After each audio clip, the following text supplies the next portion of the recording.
All right, we are live. Welcome, DoorGrow hackers, to the DoorGrow Show. If you are a property management entrepreneur that wants to add doors, make a difference, increase revenue, help others, impact lives, and you are interested in growing your business and life, and you are open to doing things a bit differently, then you are a DoorGrow hacker. DoorGrow hackers love the opportunities, the daily variety, unique challenges, and freedom that property management brings. Many in real estate think you're crazy for doing it. You think they're crazy for not, because you realize that property management is the ultimate high trust gateway to real estate deals, relationships, and residual income. At DoorGrow, we are on a mission to transform property management businesses and their owners. We want to transform the industry, eliminate the BS, build awareness, change perception, expand the market, and help the best property management entrepreneurs win. I'm your host, property management growth expert, Jason Hull, the founder and CEO of DoorGrow. Now, let's get into the show.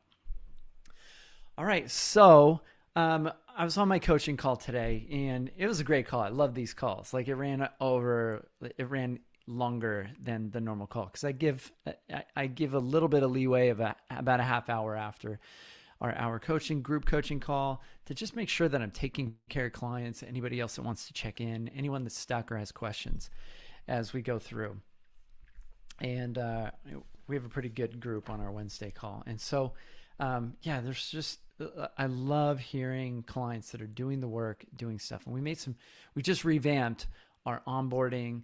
We're starting to revamp our onboarding. We just revamped our Grow program, our roadmap for how we help clients add more doors to make it even more effective. And one of the things I'm noticing from that is doing less is more. So we're actually taking things out of that program so that property managers will stay more focused. These entrepreneurs will stay more focused on doing the most important actions that they need to do in order to add doors. So we're removing any rabbit holes or tangents out of the program that might distract them or get them focused on the wrong things, which is very tempting for business owners. So we've made it even more effective, and I'm really excited about it. So I went over the changes with everybody, but that being said, clients, even with the old roadmap, are still getting amazing results, and we had some great check-ins today. Clients that are setting more effective boundaries with potential clients, being willing to walk away. They're actually attracting more business because of that. Clients that are focusing on our referral programs, so they're creating more referrals, and how other real estate agents that also did property management were not able to get the deals. One of our clients said that they were one of 4 or 5 companies that a potential client was vetting. And he told this client, like, hey, basically set some boundaries and told them, I'm not going to do things your way. And if you're interested in doing things our way, then we're here for you and you can work with us. Surprisingly, they chose him. And when I asked what was then this deciding factor and why they chose you out of 4 or 5 different companies, they said the one big competitive advantage that he had is that he had this outbound referral partner program with the agent, and this person's agent was kind of the deciding factor. People trust the real estate agent. These investors trust the real estate agent. And if they're not going to want to connect you or talk well or make a relationship happen between themselves and their client and a property manager that also does real estate, because it doesn't feel safe. Well, my client also does real estate, but we've recently rebranded his company as a property management company. New logo, new website, and this new perception allows people like this, real estate agent that wants to protect her relationship with a client, allowed her to feel safe and allowed him to be the one that the client and the real estate agent both felt safe with, and he was selected. So because of that and because of setting boundaries. Another cool thing is this client got an opportunity. So because he is no longer branded as a real estate company, which is one of the key things we do with a lot of clients, is help rebrand and get them so they don't look like a real estate company, so they can get more referrals. He, with his new brand and his new website, a friend of his who runs the entire real estate association in the greater metro area that he covers, said that you are going to be our preferred partner for, his business is going to be their preferred partner. He's going to announce this at this black tie event, real estate event. He's going to promote him, allows him to have a table there, and he's going to push this property management company of my clients as the go-to that every real estate broker and agent should be using for referring out to for property management. That is a massive opportunity, and that opportunity wouldn't have been available unless he had built out a really effective partner program based on the criteria that I teach in our referral secrets training, and been showing up to the calls and gone through our seed program process of rebranding. So awesome wins for that client. And John, you know who you are. When you listen to this, kudos to you and all that you've done. Appreciate you. So that's super awesome. Now, another thing that came up during today's coaching call, there were other clients sharing wins, which was awesome. But one little tidbit that was really interesting is one of our clients pointed out that he's getting some decent results from Nextdoor. So I wanted to point this out to listeners of the podcast. You may want to start paying attention to Nextdoor as a review channel and as a lead generation source. So he just goes on Nextdoor, monitors that, and every now and then he sees people on Nextdoor, this social network, posting in the neighborhoods and things, communities that he's active on, saying, does anybody know of a property manager? Does anybody have a property manager? And he then is responsive to those, and that's getting him some business. So we then talked about adding Nextdoor to his review funnel, which is gatherkudos.com, which is a service we provide, and if whether or not that was possible. So, and basically the answer was, if there is a link that you can publicly access through the web, that where somebody can go to leave you a review on Nextdoor, then yes, we can put that link into Gather Kudos. So and then another client just hired somebody to step in to almost a BDM role, but first initially as a sales assistant.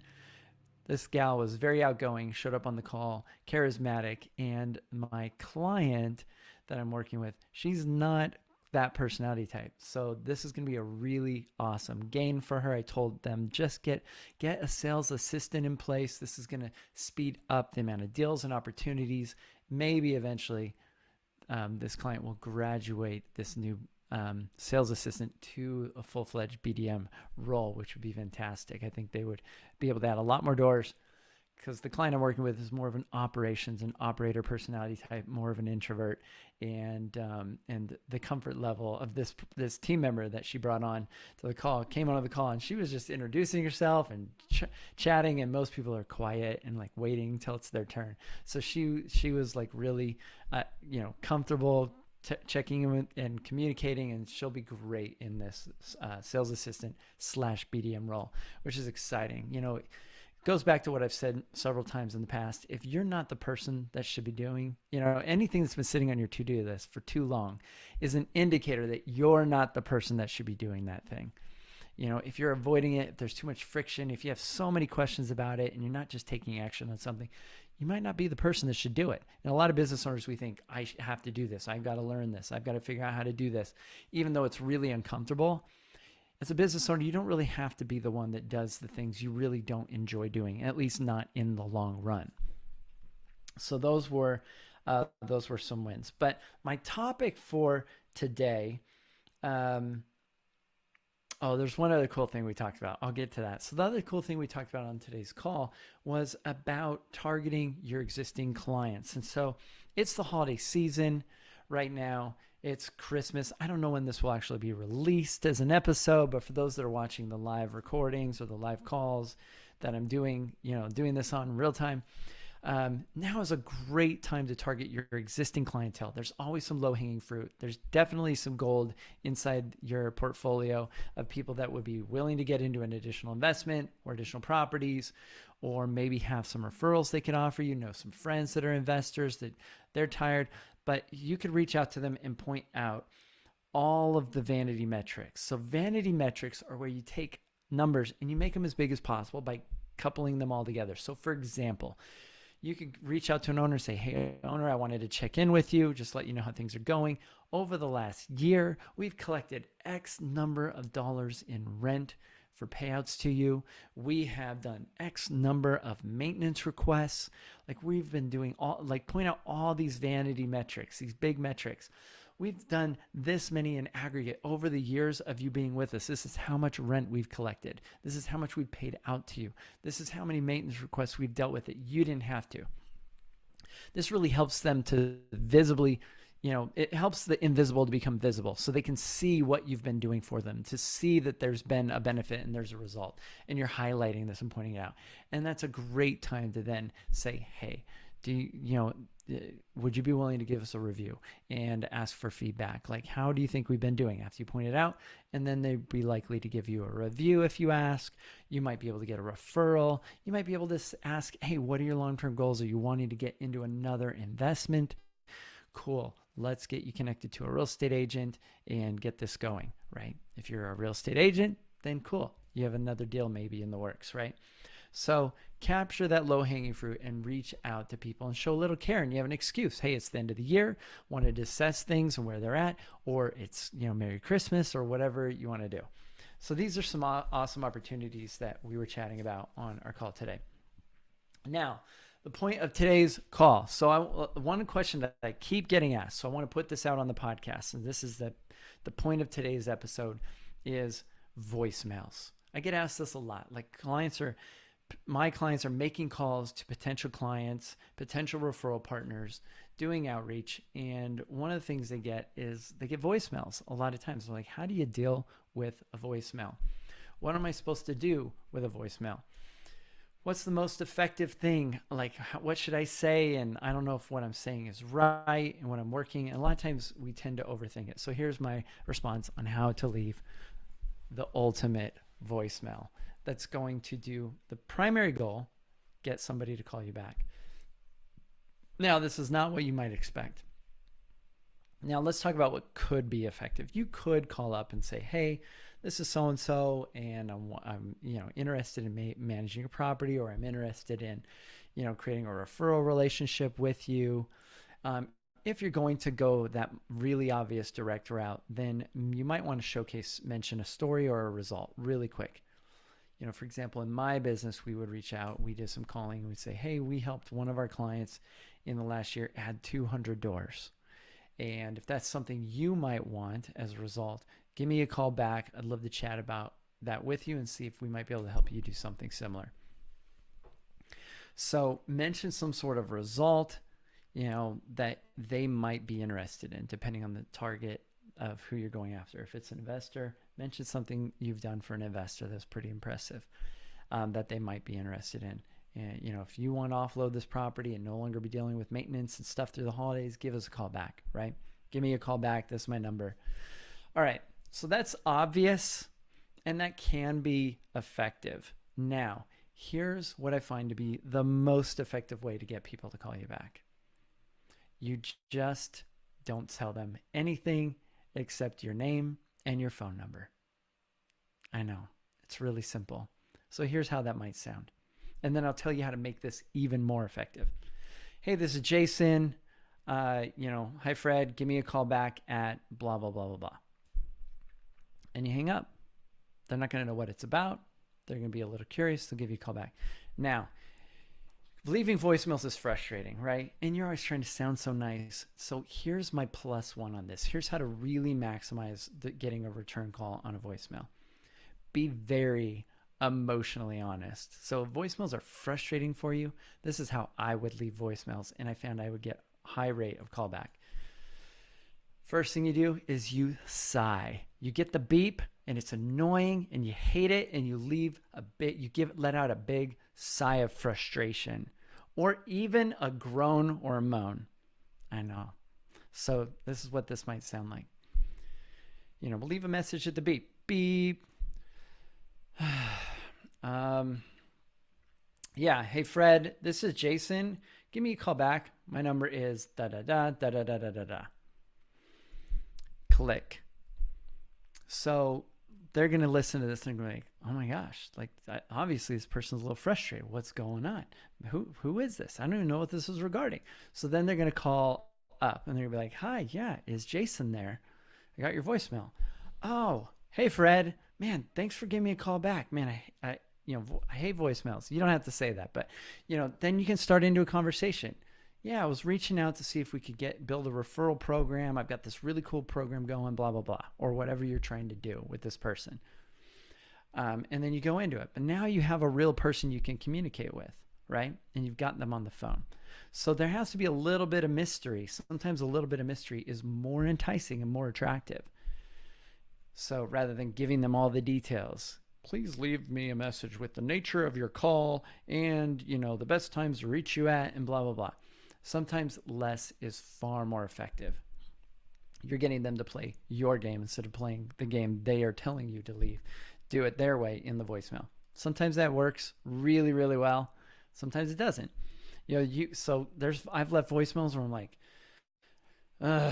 hey, Fred, I'm trying to reach you. I've had a hard time getting a hold of you. Here's my number. Please give me a call back. Maybe I've called them 3 or 4 times. I can't reach this person. Sometimes I might even say, hey, I don't know if you're still alive. We talked in the past. I'm having trouble reaching you. Hopefully you're doing okay. I know you're busy, but give me a call back as soon as you get this. Right? These are honest voicemails, and, they say honesty is the best policy. Well, I think when it comes to, reaching out to clients and, connecting with people, being really real and really honest sometimes, and it inspires or creates a lot more curiosity, a lot more engagement, and helps you stand out from all the people that are all shiny, fluffy, and always trying to be so nice and, smiley when they're making a phone call. So when you're not being nice, which is a pleasing trait, when you're not trying to please people, you're often shifting into a state of power, and they see you in a position of power. They're like, oh my gosh, this person I need to talk to. So anyway, that is my real simple hack for leaving a really effective voicemail. Now, again, I had mentioned you can mention some results. You can mention a benefit of why. You could talk about something they might be able to give you back, or that you might be able to give them. Something you might be able to give them. If they call you, I will, I'll help you with this, or it could do this, or this potentially good thing could happen. You could pre-frame them. Hey, give me a call back. Another effective strategy would be say, give me a call back. I think you're really going to be excited about something I have to share with you. Just give me a call back. Here's my number, right? So try those out. Try the strategies out. Let us know how it goes. You can comment inside the DoorGrow Club. Go to doorgrowclub.com, which is our Facebook group. And if you're running into some issues or you're having some success with this, I'd love to hear about it from you guys. So, and when I say guys, that's guys and gals, all y'all. All right, to say it like a Texan. All right, so I appreciate everybody hanging out with me, listening to the show, and until next time, to our mutual growth.